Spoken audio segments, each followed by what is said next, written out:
Good day, everyone. Good, and welcome once again to another episode of Soul Talk, which we do every year during Adventure in Faith, where we get to hear from our members as to how these principles and our teachings support them in living their best life. And today we have with us none other than Miss Anita Greer-Lewis. Anita, thank you for saying yes to being a part of our Soul Talk. Thank Welcome. you, and good morning, everyone. Great. So, Anita, you've been with us for a while. But share with us, how long you've been with us and your journey here to UTC. My journey began 1997, back in August. That's when AIF was taking place here at Universal Truth Center, and I walked through the doors, and the message just inspired me, uplifted me. It put me on a different path in life because I had just lost my father, and the teachings really resonated with me in terms of helping me move through that journey. So it's been since 1997, and I've not left since. Wow, cool. So over that time, you're taking classes, listening to many sermons here. Share with us, how has our teaching supported you in living your best life? The teachings have supported me. I've had my Master's and Master Plus certificates, and it teaches me how to live a better life through the choices that I make and being intentional about the plans that God has for me, even though sometimes I think I have the plan. Oh, all right, tell me about it. But God definitely moves in and takes control. Yes. I definitely make preparation for that. Great.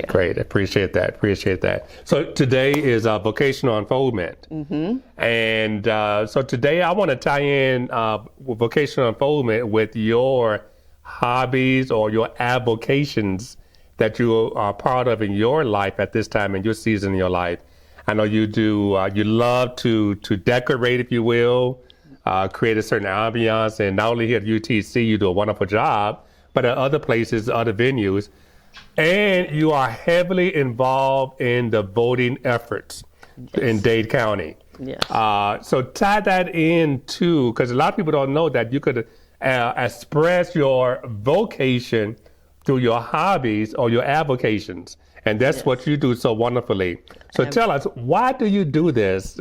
Decorate and get people and try to get people out to vote and so forth. What does it do for you?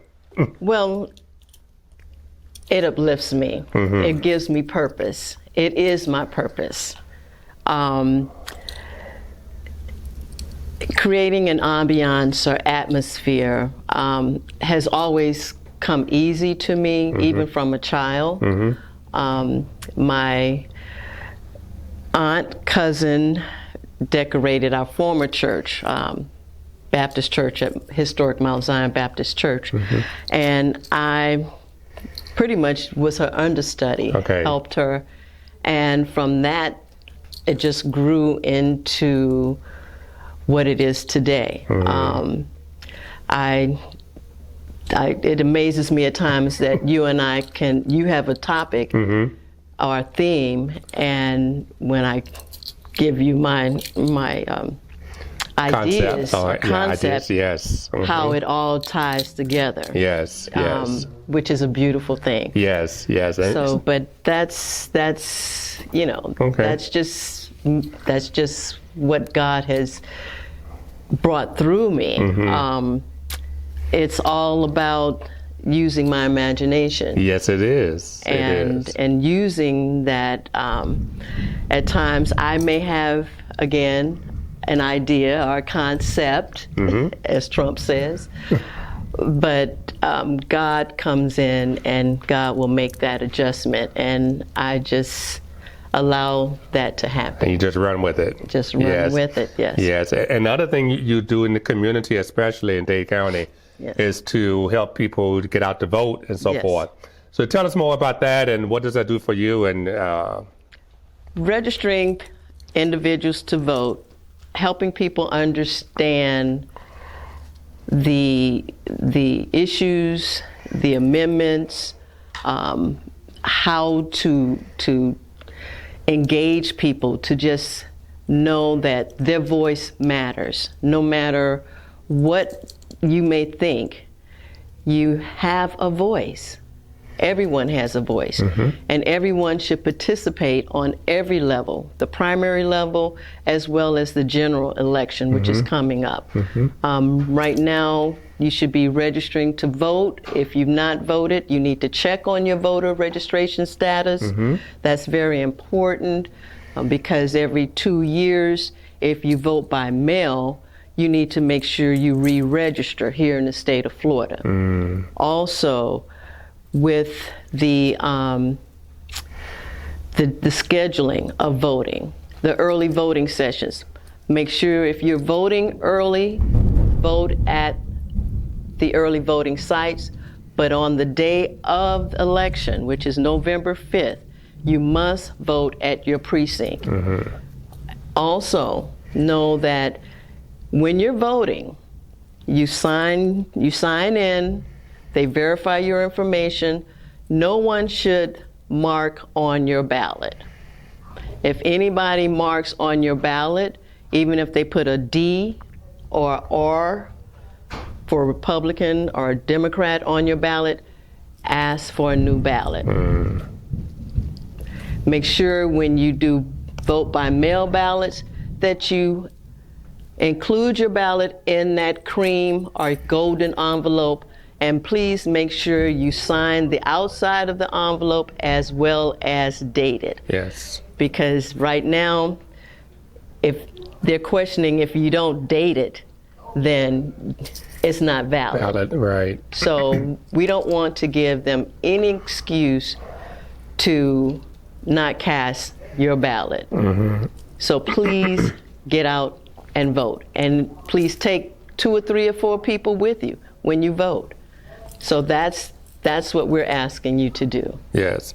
And I can see how you're working with, as far as decorating and getting people out to vote, really draws on the divine idea of beauty and community. And how does that light up your soul?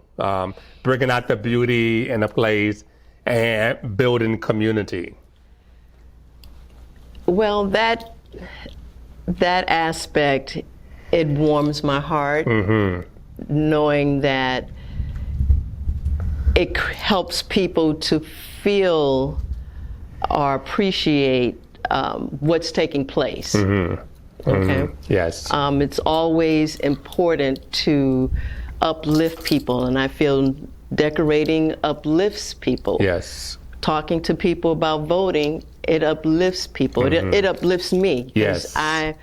I'm invested in my community, outside the church as well as inside the church. Yes. So whatever I take on, I'm invested in it. All right. Yes. So over the years, you have tied your time, talents, and treasures. As a matter of fact, you are ahead of our service ministry at UTC. Plus, you help to cultivate and train our volunteers. Yes. Just briefly, tell us why do you do that, tied your time, treasures, and talents? And just briefly talk about the giftedness workshop that people should, become aware of to help discover their vocation or avocation. I give of myself unconditionally and without attachment. That's something that Reverend Mary taught us. That whatever we do not have an attachment to it. That being said, it opens me up to receive more, and more. That is why I participate and involve myself in things. Plus, I love people. I love to help people. Helps is one of my spiritual gifts. Yes. So with that, I enjoy doing the giftedness workshop because I can see in people certain things that some of them may not even see in themselves. That's right. That's right. And that brings me joy when people discover something that they had not discovered before, especially here at Universal Truth Center. Amen. And how that joy that they discover within themselves can help serve the world. Serve the world. Yes. Absolutely. Yes. Great, Absolutely. great. So as we get ready to bring this to a close, and first I want to say thank you very much for your support of our community. Yes. During the years of Reverend Mary and during my tenure now as senior minister, I want to say thank you very much for your support of the community and your personal support of me, you and your husband, Kevin. Thank you very much. I really appreciate it. But any parting words of wisdom you want to share with our community, either about vocational unfoldment, voting, or anything from your heart that you want to share? The only thing I like to share right now is there's a lot of misinformation that's out in this community and in America right now. Yes. Be mindful of the truth. Hear what your soul is telling you about democracy, about freedom, about choice, and go out and vote. Amen. Go out and vote. Yes. Vote, vote, vote. Vote, vote, vote. Okay, thank you. Appreciate that. So Anita, thank you. Know that we love you. Yes. We bless you and we appreciate you, and know that all that you give to our church, to our community, and to the community at large, it's been given back to you, pressed down, taken together, running over. I receive it. Yes. And so it is. Thank Amen. you. All right.